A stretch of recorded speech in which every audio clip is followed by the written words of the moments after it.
Hey guys, welcome back to my channel.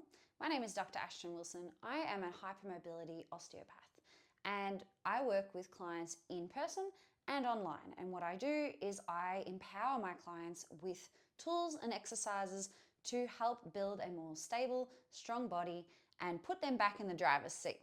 So one of the questions that I get asked a lot is, how can I do more exercises throughout the day? So this is really for those busy mums and dads who are, working around their kids, spending time in the kitchen, doing all these kinds of things where they are on the go all the time and they don't maybe have as much time to spend lying down, doing the exercises that are going to build more stability in their body. So this is a standing series of exercises for my friends out there who are looking for exercises they can just do throughout the day.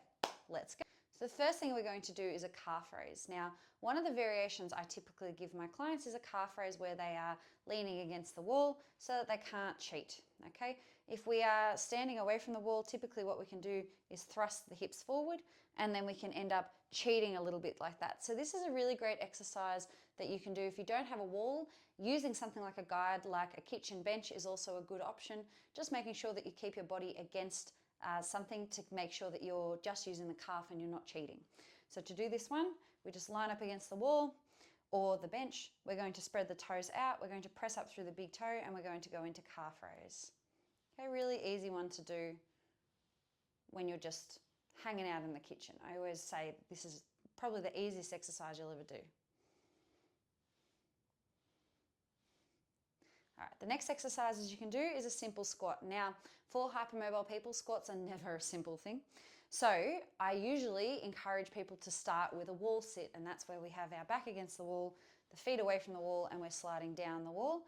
However, if you don't have a wall nearby and you can't do this, because this is a great exercise to do when like the kettle's boiling or you're waiting for the pasta to cook, you can do a squat, free weight, I guess, free body. So for this one, there are a few things I want you to remember. One is a squat is a hip-driven exercise for a hypermobile body. We don't want to be driving forward with the knees and putting more pressure on the knees that are already working pretty hard for us. So with this one, to do just a simple body weight squat, you're going to set up your posture. So we spread the toes, shifting the body weight backwards into the heels. And I want you to keep your feet flat on the ground. The hips drive this movement, so we send the hips back. Now, if that means that our range is smaller because we're getting any kind of knee discomfort, ankle discomfort, anything like that, we just focus on the range that you can control. You're still going to get benefit out of doing this, even if your range is reduced, okay? Because I know you can go to full range. I know that you can get down to the floor, but it's not about that. It's about how you control your body.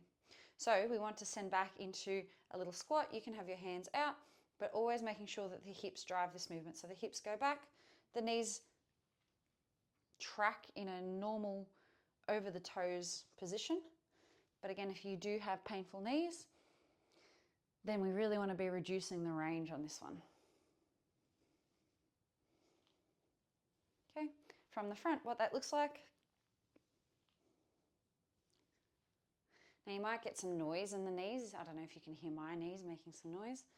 Noise is okay unless it's accompanied with pain. If we're getting noise, pain, subluxations, then we need to find an alternative exercise. So then this one might not be right for you. And the last thing that you can do when you are moving around in the kitchen is we can do some simple split squats.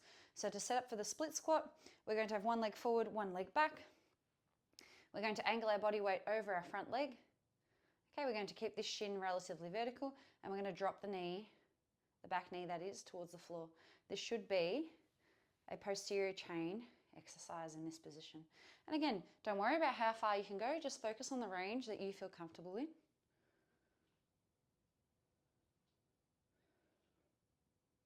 And then you can try the other side.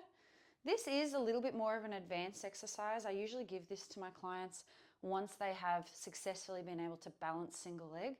So if this isn't right for you, don't push yourself. Don't do something your body isn't ready for. Start practicing your basics, practice your foundations, and then you can progress to these kinds of exercises.